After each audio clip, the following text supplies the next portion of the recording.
the CIA built a fake mining company, created a ship that looked like it belonged in a science fiction movie, and spent hundreds of millions of dollars attempting one of the strangest missions in intelligence history. Recover a Soviet missile submarine from the bottom of the Pacific Ocean. Not spy on it, not photograph it, recover it. Pull it 3 miles upward through crushing ocean pressure and bring it back to the surface. The problem? The submarine was sitting 16,500 feet underwater, in a place where sunlight never reached, where the pressure could destroy ordinary machines instantly, and where the Soviet Union would not exactly be happy if America started stealing pieces of its military technology. This was the Cold War, a time when two superpowers were constantly trying to answer one terrifying question. What does the other side know? Because during the Cold War, information was power, a secret about a missile, a weakness in a submarine, a new piece of technology. Any of those things could change the balance between two nations armed with enough nuclear weapons to destroy each other. And in 1968, the United States discovered something the Soviet Union had lost: a submarine carrying nuclear missiles, a submarine filled with secrets, a submarine resting alone at the bottom of the Pacific Ocean.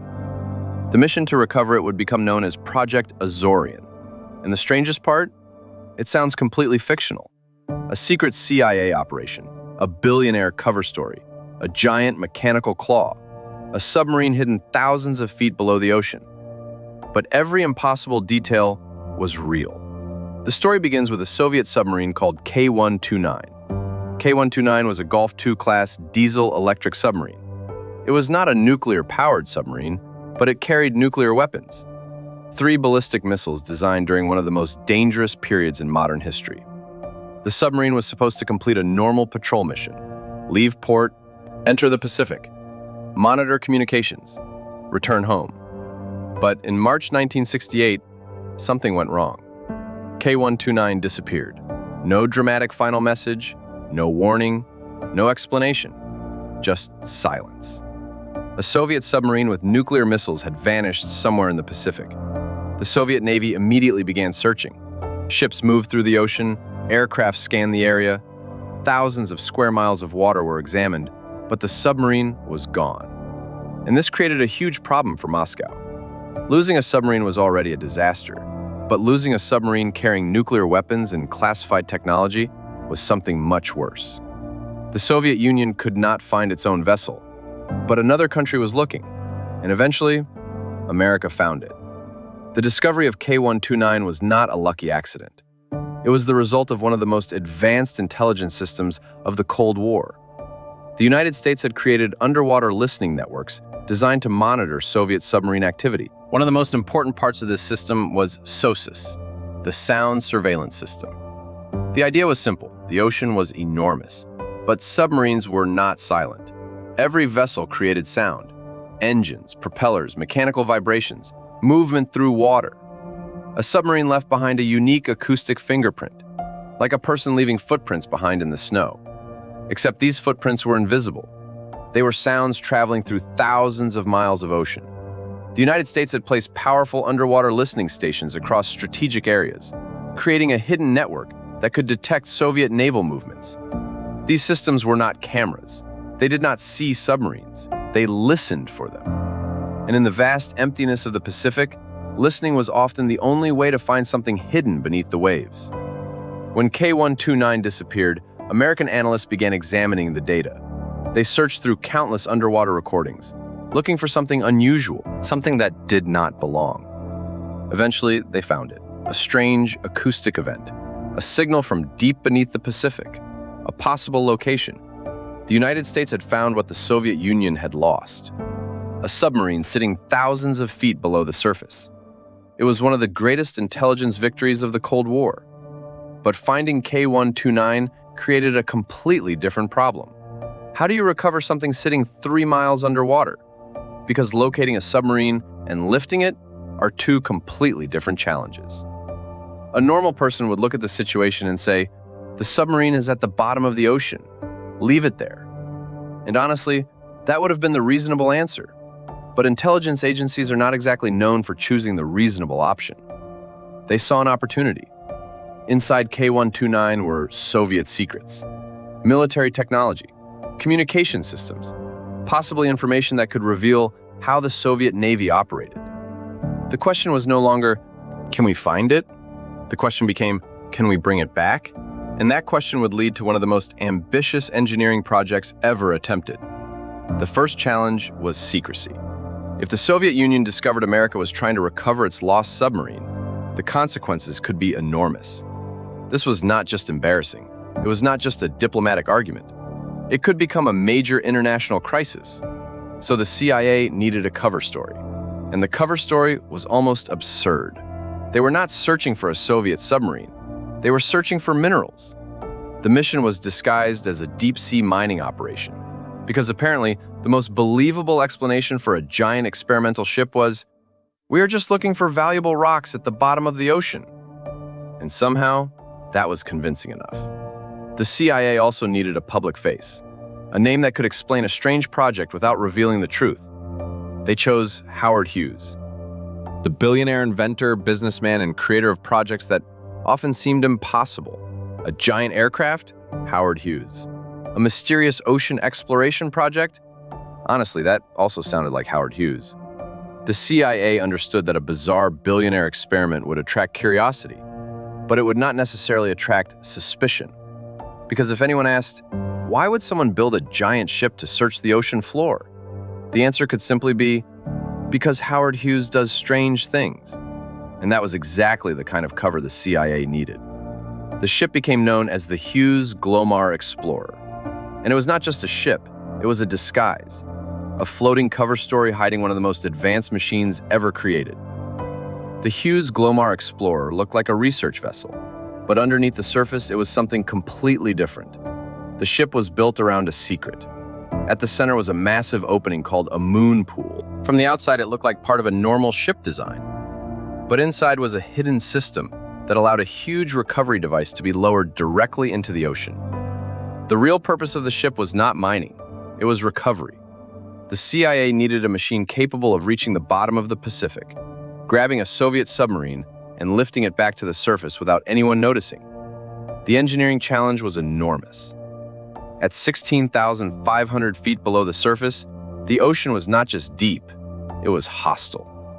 The pressure was thousands of pounds per square inch. Temperatures were near freezing. There was no sunlight, no way for humans to directly watch what was happening. Every piece of equipment had to work perfectly in an environment where a small failure could mean losing everything. The engineers were not improving an existing technology. They were inventing an entirely new one. They had to create systems for underwater positioning. They had to design equipment strong enough to survive the pressure. They had to control a machine miles away without being able to see it. It was like trying to perform surgery while blindfolded. Except the patient was a 1,700-ton submarine, and the operating room was 3 miles underwater. The secrecy surrounding the project was just as complicated as the engineering. Thousands of people worked on different parts of the operation, but very few people knew the complete story. Some workers knew they were building a strange mining ship. Others knew they were developing advanced underwater equipment. Only a small group knew the real mission: recover K-129. The operation was built on one simple principle. Everyone should know enough to do their job, but nobody should know enough to reveal the whole picture. The CIA had created a massive machine designed to perform an impossible task. But there was still one major problem: the Soviet Union. Because the ocean was not empty, and the Soviet Navy was not asleep. When the Hughes Glomar Explorer entered the Pacific in 1974, the United States was beginning one of the most dangerous phases of the operation. The world saw a mining ship. The CIA saw a race against time. The recovery area was not secret forever. The Soviets had lost K-129. They had searched for it. They knew something valuable was sitting somewhere beneath the Pacific. And eventually, Soviet vessels appeared near the operation. The Americans suddenly had a problem. The disguise had to survive inspection. The Hughes Glomar Explorer needed to look exactly like what it claimed to be: a deep-sea mining ship, nothing more. Every movement mattered, every piece of equipment, every unusual action. Because if Soviet observers understood the real mission, the entire operation could collapse. Imagine spending years building a secret machine, hundreds of millions of dollars, Thousands of people. A ship designed specifically for one impossible mission, and then losing everything because an enemy ship realizes what you are doing. The pressure was enormous. At one point, Soviet naval activity came close enough that the recovery operation had to be temporarily paused. The CIA could not risk exposing the capture system. The mission stopped, not because the technology failed, not because the engineers made a mistake, because the enemy was watching. For the people running Project Azorian, this was one of the most dangerous moments. The ocean had already created a nearly impossible engineering challenge. Now secrecy itself had become another battlefield. Eventually, the Soviet vessels moved away. The operation continued. The ship returned to position. The equipment was prepared, and the capture vehicle began its descent. Slowly, carefully. The cable disappeared into the Pacific. 1,000 feet, 5,000 feet, 10,000 feet. The surface world became smaller and smaller. The sunlight disappeared, the pressure increased, and the machine moved toward the most valuable object ever targeted by underwater intelligence, K-129. The capture vehicle reached the ocean floor, 3 miles below the surface, a place where humans had never stood, a place where only machines could go. The target was waiting, the Soviet submarine that had vanished years earlier. The machine moved into position, and then came the moment that would decide everything. The claw closed around K-129. For years, engineers had asked the same question. Could they actually do this?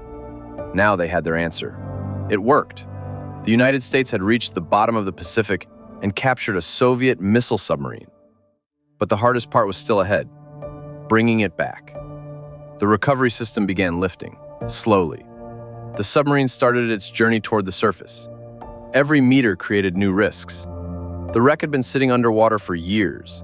The structure had been damaged. The forces involved were enormous. And now engineers were asking a machine built decades earlier to survive one final challenge: the journey upward. The recovery system continued lifting K-129 toward the surface. For everyone watching the operation, this was the moment where years of planning became a single, terrifying question. Would it hold? The engineers had solved problems nobody had solved before. They had found the submarine, they had reached it, they had grabbed it. But the ocean was not finished fighting back. The submarine had spent years under extreme pressure. The wreck was damaged. The metal had been weakened by decades beneath the waves. And now the recovery system was placing enormous stress on a vessel never designed to be lifted from the bottom of the Pacific. Then the impossible began to fail. Part of K-129 could not survive the journey. A section of the submarine broke away and disappeared back into the darkness. Thousands of feet below the surface, a piece of history was lost again. The mission had not achieved the original goal. The entire submarine would not be recovered. But Project Azorian was not a failure. A section of K-129 reached the surface, and inside were valuable intelligence materials, technology, documents, information about Soviet submarine capabilities. The United States had accomplished something that had never been done before. It had recovered secrets from a lost enemy submarine sitting 3 miles underwater. But inside the recovered section was something no intelligence report could measure: the remains of Soviet sailors. Because beneath the missiles, the technology, and the Cold War strategy were human beings. The men aboard K-129 were not symbols. They were sailors. They had families. They had lives before they became part of one of the largest intelligence operations of the Cold War. The United States later conducted a burial ceremony at sea for the recovered sailors. And decades later, footage of that ceremony revealed a strange and powerful moment. American officers honoring Soviet sailors. Two countries that had spent decades preparing for a possible war. Standing together over men who never returned home. For a brief moment, the Cold War disappeared. There were no enemies, no political arguments, no military calculations. Just people remembering people. But even after the submarine was recovered, the CIA still had another mission: keeping Project Azorian secret. And that would prove almost as difficult as building the operation itself. Thousands of people had been involved. The ship was enormous. The project had cost hundreds of millions of dollars. A secret that large was almost impossible to protect forever. Eventually, the first cracks began to appear. In 1972, burglars broke into the Los Angeles office of Global Marine Development, a company connected to the Hughes operation. Among the stolen materials were documents that revealed information about the mysterious ship and the unusual projects surrounding it. At first, it looked like an ordinary burglary, but the stolen documents created new questions. Why was a company connected to Howard Hughes involved with such a strange ship? Why had the government spent so much money on a secretive ocean project? What was really happening in the Pacific? The story began attracting attention from journalists. One of the reporters who investigated the growing mystery was Jack Anderson. Anderson was already famous for exposing government secrets and investigating stories that powerful organizations wanted to keep hidden. He began connecting the unusual details: a billionaire's name, a mysterious ship, a massive government operation, a Soviet submarine resting on the ocean floor. The pieces were starting to form a picture. The secret that the CIA had protected for years was becoming harder to contain. The agency tried to limit the damage, but once a secret begins moving through the world, stopping it becomes almost impossible. Eventually, officials were asked directly about the operation, and the response became one of the most famous phrases in intelligence history. "We can neither confirm nor deny," a sentence that sounded simple, but it was carefully designed. It did not confirm the operation. It did not deny the operation. It created a barrier between classified information and the public. The phrase became known as the Glomar response, and it would later be used whenever governments wanted to avoid confirming sensitive information, all because of one secret operation involving a fake mining company and a Soviet submarine at the bottom of the ocean. When Project Azorian finally became public knowledge, many people could barely believe the story. A secret CIA ship, a billionaire cover story, a giant underwater recovery system, a submarine recovered from the deepest parts of the Pacific. It sounded like fiction, except it happened. The project cost hundreds of millions of dollars at the time, billions in today's money, and judged like a normal investment, it looked almost unreasonable. A huge amount of money, years of engineering, a mission that recovered only part of its target. But intelligence operations are not measured like ordinary businesses. The goal was never profit. The goal was knowledge. During the Cold War, information could reveal weaknesses. It could influence military decisions. It could change how nations prepared for the future. Project Azorian became one of the greatest engineering achievements of the Cold War. It pushed technology into unknown territory. It proved humans could solve problems that once seemed impossible. But the most lasting image of Project Azorian was not the ship, not the mechanical systems, not even the intelligence recovered from the submarine. It was the sailors. Because history is usually remembered through countries, weapons, and political decisions. But underneath all of that are individuals, people who build, people who risk, people who never come home. The CIA went 3 miles beneath the Pacific looking for Soviet secrets, and it found them. But it also found a reminder that even in the most secret battles between nations, there are always human beings behind the machines. Project Azorian was a story about espionage, a story about engineering, a story about impossible ambition. The ocean gave up a submarine, the submarine gave up its secrets, and history kept the rest.